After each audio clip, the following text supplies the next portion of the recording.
네, 음, 이제 드디어 한 학기 수업의 마지막까지 오게 되어졌습니다. 아, 수업한다고 여러분 다 고생하셨고요. 자, 시험 문제를 여러분들에게 드리도록 하겠습니다. 시험 문제.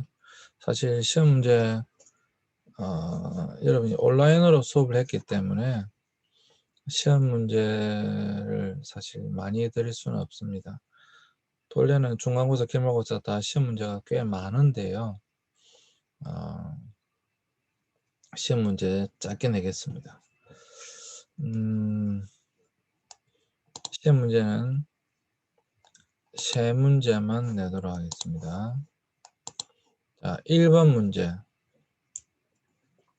종교개혁의 배경을 쓰시오. 이게 1번 문제입니다. 종교개혁의 배경을 쓰시오. 가 1번 문제인데, 여기 보시면 16세기 종교개혁은 순수하게 종교운동이라고 하기 어렵다.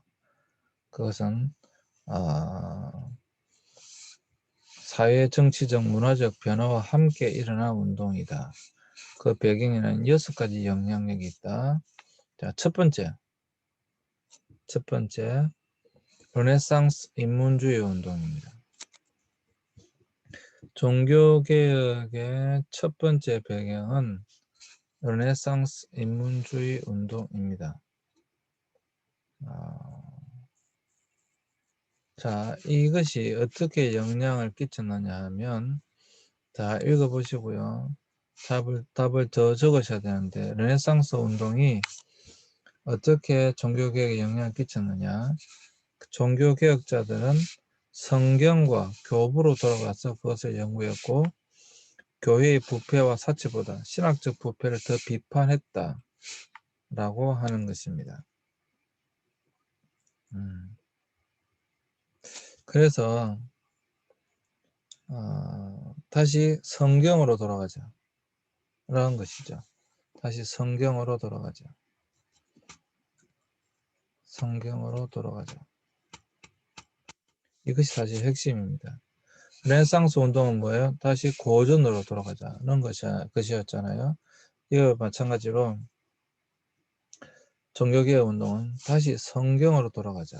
이것이 모토가 됩니다. 여기에 이 르네상스가 굉장히 큰 역할을 합니다. 첫째가 르네상스 인문주의 운동, 종교개혁의 배경, 사회경제적 배경의 첫 번째 르네상스 운동이다 라고 하는 것이고요. 두 번째는 후기 스콜라주의였다 라고 하는 것입니다. 이 후기 스콜라주의는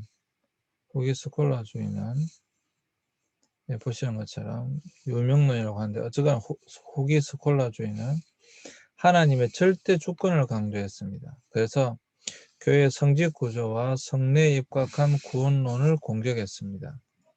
특별히 루터가, 토마스 아퀴나스가 로마 가톨릭의 신학을 완성한 사람인데요.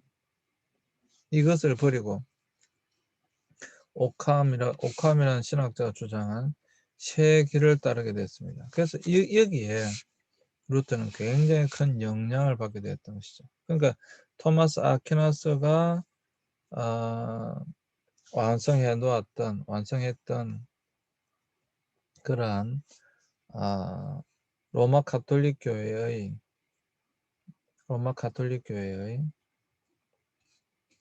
그런 성만찬, 그 칠성례라 그러는데, 칠성례 이런 예배의 성직 구조와 성례 이런 것들을 반대함으로 나왔어요. 마틴 루터의 종교개혁이. 그랬기 때문에 이것은 큰 영향을 끼치게 됩니다.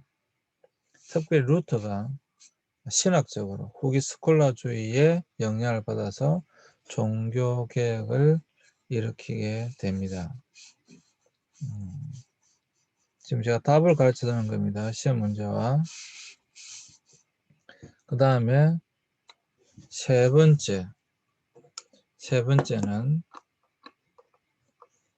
교회 일치와 계획을 위해 공의의 운동이 일어났다라고 하는 것입니다. 교회 일치와 계획을 위해 공의의 운동이 일어났다.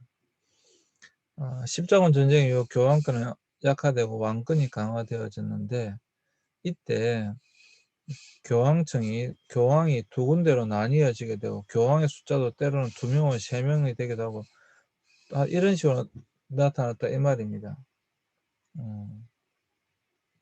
그래서 이러한 교회의 일치와 개혁을 위해 공의회를 개최했습니다. 그 콘스탄스 공의회는 3명의 교황을 해임하고 1명의 교황을 선출해서 이랬는데, 어쨌거나 교회 일치와 개혁을 위해서 공의회 운동이 일어남으로 말미암아 교회를 개혁하려고 하는 시도가 있었다 이 말이에요. 교회를 개혁하려고 하는 시도들이 계속해서 있어 왔다라고 하는 것입니다. 이것이 종교 개혁에 영향을 끼쳤다 이 말입니다. 중요합니다. 자, 그 다음에 네 번째, 교회의 부패는 신비주의 운동의 활성화로 일어났다. 교회의 부패는 신비주의 운동의 활성화로 일어났다. 이것은 무슨 말이냐면, 신비주의는 교권을 벗어나 하나님과 개인의 직접적인 만남과 접촉을 가능하게 했다. 그러니까 어떤 신부를 통해서, 어떤 또 중간자를 통해서, 교회의 어떤 사제들을 통해서 하나님께 나아가는 것이 아니라 직접적인 하나님과의 고통, 직접적인 하나님과의 교제가 가능하게 되어졌다 이 말입니다. 요즘 우리 개신교가 그렇게 하고 있죠. 그래서 이러한 직접적으로 하나님과 만남과 접촉을 가능하게 했다라고 하는 것은 종교개혁에 있어서 굉장히 중요한 것입니다. 그 다음에 다섯 번째, 유럽 각국들 안에 성장하고 있었던 민족주의 운동입니다. 사실 이것이 없었다고 한다면 결코 성공할 수 없었을 것입니다. 특별히 독일에서 종교개혁이 일어났던 가장 중요한 이유가 독일의 50%나 되는 모든 경제가 돈이 교황청으로 들어갔어요. 그러니까 그런 거의 뭐 수탈에 가까웠던 그런 경제적인 어려움들이 있었던 것이죠. 그러니까 당연히 이것에 대해서 반발하고자 하는 그런 것들이 있었겠죠, 당연히. 그게 이제 독일에서부터 시작됐다라고 하는 것이죠. 그러다 보니까 마틴 루터가 종교개혁을 일으켰고 절대적인 독일 영주들의 지원과 보호를 받았어요. 굉장히 중요한 것입니다. 사실 그때 당시에 이런 독일 영주들의 지원과 보호가 없었다고 한다면 결코 성공할 수가 없었을 것입니다. 결코 성공할 수가 없었을 것입니다. 굉장히 중요한 것이죠. 사실 거의 이것 때문에 성공했다고 보셔도 돼요. 자, 그 다음에 여섯 번째, 14세기, 15세기에 과학이 발달하고 도시가 발전했다라고 하는 것입니다. 자, 여기 보시면 14세기, 15세기에 과학이 발달하고 도시가 번창함으로 말미암아 중산층이 나타나게 되어졌고 새로운 것을 요구하는 것이 이 르네상스와 연결되는 것이기도 하죠. 특별히 여기서 항해수가 과학의 발달로 신대륙이 발견되었고 사람들의 시야가 넓어졌다라고 하는 것입니다. 특별히 종교개혁 사상이 급속히 전파될 수 있었던 것은 과학의 발전, 특별히 인쇄술의 발달에 도움을 받았다. 이 인쇄술의 발전, 이 구텐베르크 금속 활자라고 하는 이것 때문에 책이 인쇄술이 발달함으로 말미암아 성경을 마음껏 찍어낼 수 있었고 이 성경 보급이 또 이런 사상의 보급이 아주 용이했습니다. 이것은 종교개혁이 성공할 수 있었던 굉장히 중요한 것입니다. 굉장히 중요한 것입니다.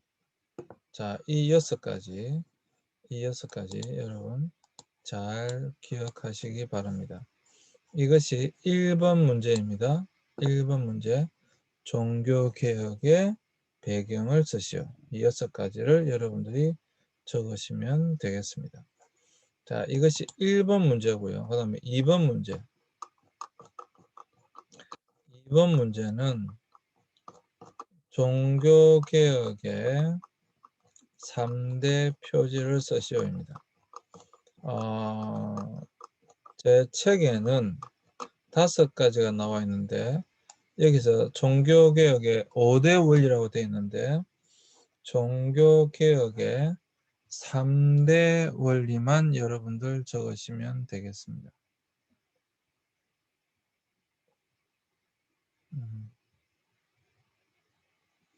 자,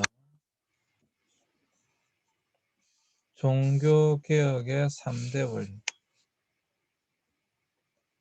종교개혁의 3대 원리. 이것은 오직 성경, 오직 믿음, 오직 은혜입니다.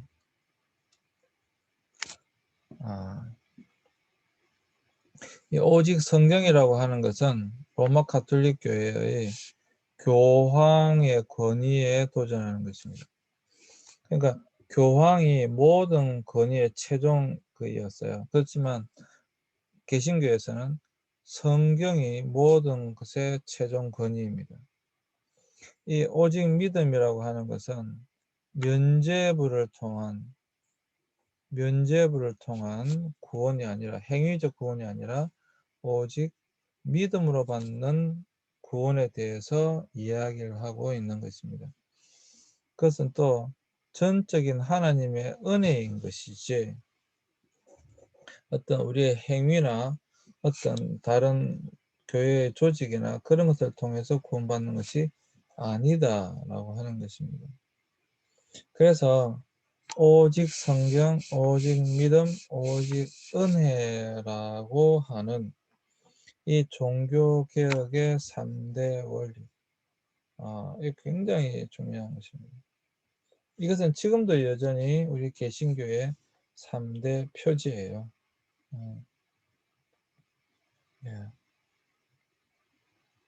지금도 우리 개신교의 3대 표지. 이것이 바로 오직 성경, 오직 믿음, 오직 은혜입니다. 이것도 여러분들이 쭉 풀이해서 적으셔야 됩니다. 저는 이 정도만. 여기 보시면 종교개혁자는 믿음과 실천 유일하고 궁극적인 권위는 교황이 아니라 성경이다. 그래서 교황이 아니라 성경이다. 이렇게 되는 겁니다.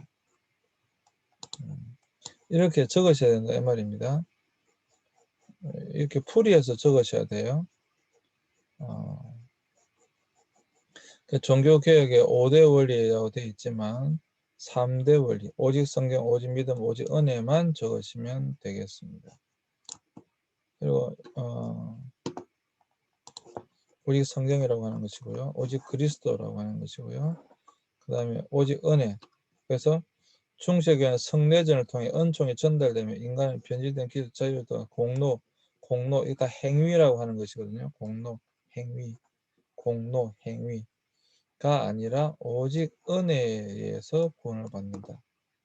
그러니까 이 말이 공로를 쌓아야 된다. 이건 다 행위에 관련된 것이에요. 그것이 아니라 오직 하나님의 은혜로 구원받는다라고 하는 것이 우리 개신교의 가장 기본적인 신학입니다. 그 다음에 이제 오직 믿음이라고 하는 것은 여기 이제 말씀드렸던 것처럼 칭의를 얻으려면 믿음과 공로가 다 필요하다고 하였습니다. 그리고 여기서 이제 중요한 것이 면죄부가 나오는 것이죠. 면죄부. 그래서 면죄부를 통하여서 우리가 구원받는 것이 아니다.